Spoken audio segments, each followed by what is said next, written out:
জুবিন গাৰ্গে কাক ক'লে আৰু অলপ ডাঙৰ হৈ ল মোৰ লগত তোক লৈ যাম। মাজুলীত সংগীতানুষ্ঠানৰ মাজতে ৰাইজৰ আগত এনেদৰে ঘোষণা কৰিলে অসমৰ সাৰ্থক জুবিন গাৰ্গে।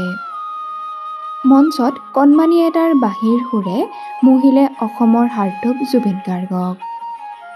জুবিন গাৰ্গৰ অনুষ্ঠানৰ মাজত কণমানি বাঁহীবাদক অভি, যাৰ বাঁহীৰ সুৰে মুগ্ধ কৰিলে সকলোকে।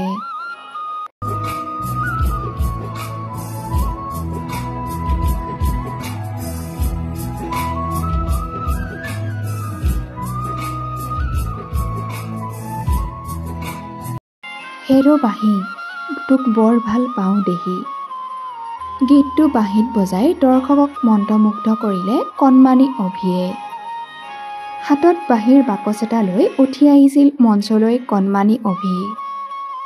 জুবিন গাৰ্গে তাকে দেখি এটি সুৰ শুনাবলৈ ক'লে আৰু তাৰ পিছত এনেদৰে কণমানিটিয়ে সকলোৰে মৰম বুটলিবলৈ সক্ষম হ'ল। বিশেষকৈ তাৰ বাঁহীৰ সুৰে মুহিলে সাৰ্থক জুবিন গাৰ্গক।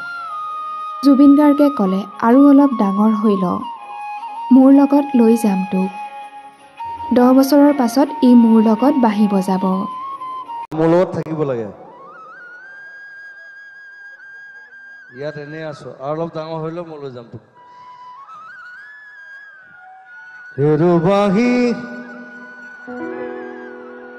তোক বৰ ভাল পাওঁ দেহি। এইটো গান মই ষ্টেজত গাওঁ কেতিয়াবা, খালি আজি প্ৰথম মই বাঁহীত শুনালো এটা সৰু ল'ৰা এটাক। But he was splendid, he was amazing. So মোৰ বহুত বহুত শুভকামনা থাকিল। বঢ়িয়াকে বজা, বঢ়িয়াকে শিক। ইভেন অঞ্জন মোৰ সিও থিয়েটাৰ থকা, সি গাঁৱৰ পৰা অহা ল'ৰা। সি আহি এতিয়া বেছিভাগ গানত অঞ্জনে বজায় আৰু মই ভাবোঁ আৰু 10 বছৰ পিছত ই বজাব মোৰ লগত। Thank you.